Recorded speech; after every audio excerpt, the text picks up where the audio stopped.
Ingat ini Bapak Ibu, dalam pandangan hakikat, sholat tersebut dia bukan hanya sekedar menyembah, tetapi sebenarnya adalah menyatakan Allah Subhanahu wa Ta'ala. Ini yang penting Bapak Ibu. Jadi ingat betul bahwa sholat pada tingkatan hakikat tersebut, sholat itu bukan hanya sekedar menyembah Allah, tapi sampai kepada tingkat yaitu menyatakan Allah Subhanahu wa Ta'ala. Sebab kalau duduk di makam syariat saja bahwa sholat atau sembahyang itu menyembah Allah, maka di situ ada yang menyembah, ada yang disembah. Jadi hamba yang lemah, hamba yang tidak punya apa-apa, lalu menyembah Allah yang serba maha. Sebenarnya kalau kita ikutkan kata-kata ini, kita lihat ini tak ada yang salah. Hamba menyembah, Allah yang disembah. Sekilas tak ada yang salah. Tetapi ketika kita dalami melalui ilmu tasawuf atau ilmu hakikat, sebenarnya ada hal yang di sini yang sebenarnya yang mesti harus kita perbaiki. Apa dia? Bahwa ketika orang syariat memahami dengan syariat buta bahwa dirinya yang lemah lalu menyembah kepada Allah yang maha kuat, maka di situ ada dua wujud sebenarnya. Wujud hamba dengan wujud Allah. Maka bertentangan dengan qul huwallahu ahad. Allah itu esa. Esa itu artinya tunggal. Tunggal itu artinya dia saja yang ada, yang lain tak ada. Jadi selama ini orang mengatakan bahwa oh saya mau sembahyang. Sembahyang itu saya menyembah Allah. Dia merasa terpisah dengan Allah. Padahal dirinya dengan Allah itu tidak boleh berpisah.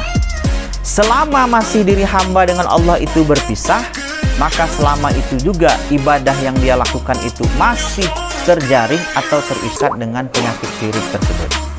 Maka itu mesti harus hati-hati dalam ibadah tersebut.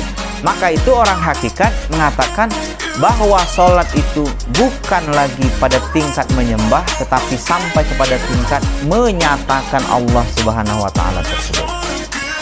Jadi Bapak Ibu, ketika kita sholat tersebut, maka yang paling terpenting itu adalah jangan sampai kita terlupa dengan hukum qalbinya. Jadi saya sering sebutkan, dalam ibadah sholat itu ada 3 hukum di dalamnya. Yang pertama, hukum qauli.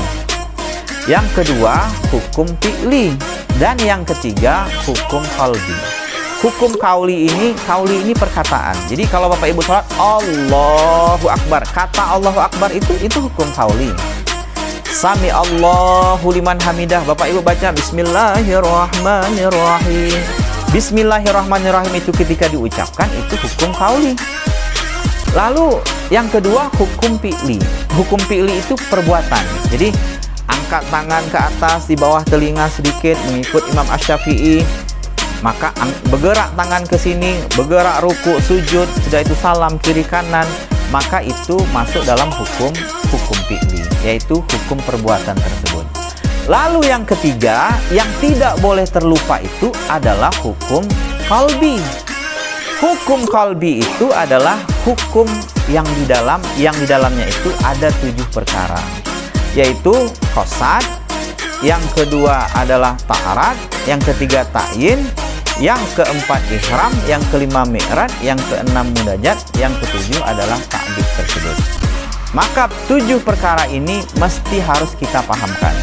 Jadi Bapak Ibu, kalau boleh seandainya saya praktekkan, misalnya kalau Bapak Ibu sedang mau melaksanakan sholat, lalu bentang sejadah, maka ketika dibentang itu, maka mulakanlah kaki kanan kita itu untuk masuk ke dalam sajadah kita tersebut.